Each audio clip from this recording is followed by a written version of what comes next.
से पहुंचती रहेगी। और जितना हम समाजवादी लोग प्रयास कर रहे हैं लोकतंत्र को बचाने के लिए, हमें पूरा भरोसा है अपने ईमानदार निष्ठावान पत्रकारों पर और चैनल के साथियों पर कि इस लोकतंत्र को बचाने में उनकी भी भूमिका महत्वपूर्ण होगी। हमारी पार्टी के जिलाध्यक्ष, महानगर अध्यक्ष आए हैं, पार्टी की तरफ से निर्देश लगातार जा रहे हैं, उसी की समीक्षा को लेकर के हम लोग बैठे हुए हैं और अपने अध्यक्ष और महानगर अध्यक्षों से सुझाव भी मांगे हैं।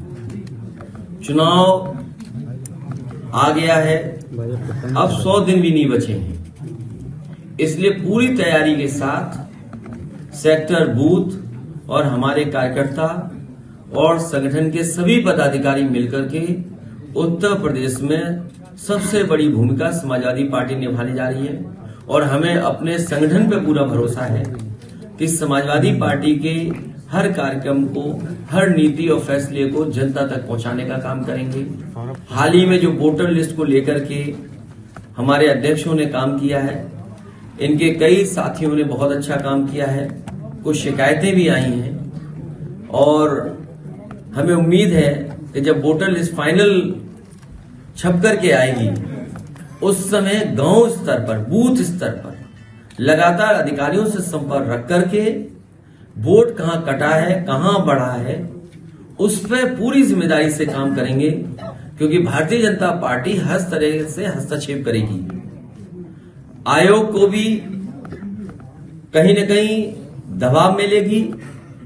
जो अधिकारी हैं वो भी कभी कभी भारतीय जनता पार्टी के रूप में काम करते हैं, इसलिए हर तरफ संगठन के लोगों को नजर रखनी पड़ेगी। और आने वाले समय में जो गठबंधन या गठबंधन के साथ जो दल साथ लड़ेंगे, हमारी पार्टी के सभी कार्यकर्ता, नेता, साथी मिलकर के जो जहां लड़ेगा वहां उसकी पूरी जिम्मेदारी से मदद करने का काम करेंगे। यही लोग हैं जो लगातार मैदान में रहेंगे और हमारे सभी प्रदेश के और राष्ट्रीय पदाधिकारियों की जिम्मेदारी बूथ वाइज बांट करके उनको जिम्मेदारी दी जाएगी। बातें हो रही है क्या अलग-अलग? देखिए, भाजपा पर एक मिनट, भाजपा पे संसाधन की कमी नहीं है। प्राइवेट कंपनियां, एजेंसियों को उन्होंने हायर कर रखा है, बूथ मैनेजमेंट के लिए अलग कंपनी हायर कर रखी है, सर्वे के लिए अलग हायर कर रखी है। हमारे जो चैनल मित्र हैं ये सब, इनको बड़े बड़े पैकेज दे रखे हैं, तो उनके पास सब तैयारी है, संसाधन भी है। और जब कभी उनसे किसानों की आय दोगुनी पूछोगे तो मंदिर के पीछे छिप जाएंगे, नौजवान नौकरी और रोजगार मांगेंगे तो वहां छिप जाएंगे जाकर के।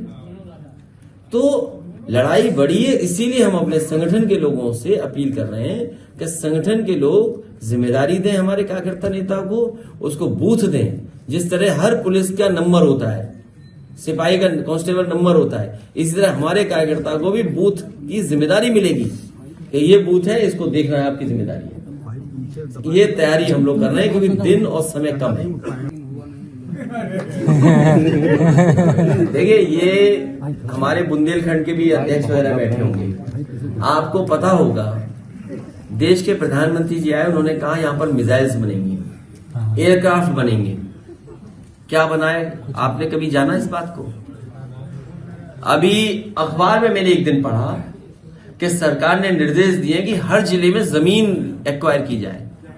जब 3 साल पूरे हो जाएंगे तो जमीन एक्वायर करेंगे आप, तो आपका इन्वेस्टमेंट कब आएगा? तो आपकी आधी अधूरी तैयारी थी, कोई तैयारी नहीं थी आपकी। और फिर सरकार ये बताए कि किस इंडस्ट्रियल पॉलिसी के तहत इन्वेस्टमेंट आया है और जो इंसेंटिव्स आपने दिए थे, जो इंसेंटिव्स आपने अलाउ किए थे या आपने अपनी इंडस्ट्रियल पॉलिसी के अंदर लाए थे, उसमें कितने इंडस्ट्रियलिस्ट को आपने इंसेंटिव दिया है? बजट में था क्या वो पैसा? तो असली बात तो आप बोलते नहीं हो। आप पूछिए उनसे कि इंसेंटिव कितने इंडस्ट्रियल हाउसेस को आपने दिया। अगर आपने इंसेंटिव नहीं दिया, इसका मतलब कोई इन्वेस्टमेंट आपके नहीं आया है। और जितना समाजवादियों की सरकार में अच्छे काम हुए थे, सब खराब कर दिया। राम मंदिर होगा, महिलाओं की असुरक्षा, और जब से भारतीय जनता पार्टी की सरकार आई है, पूरे देश में 1 लाख किसानों ने आत्महत्या की है। ये आंकड़े मेरे नहीं हैं, एनसीआरबी के आंकड़े हैं। एनसीआरबी के आंकड़े बताते हैं कि पूरे देश में जब से भारतीय जनता पार्टी की सरकार आई है, 1 लाख किसानों ने आत्महत्या की है और हमारी सीमाएं असुरक्षित हो गई हैं। जो 1962 के युद्ध की मेमोरियल था वो सुनने में आया, चीन की फौज ने तोड़ दिया।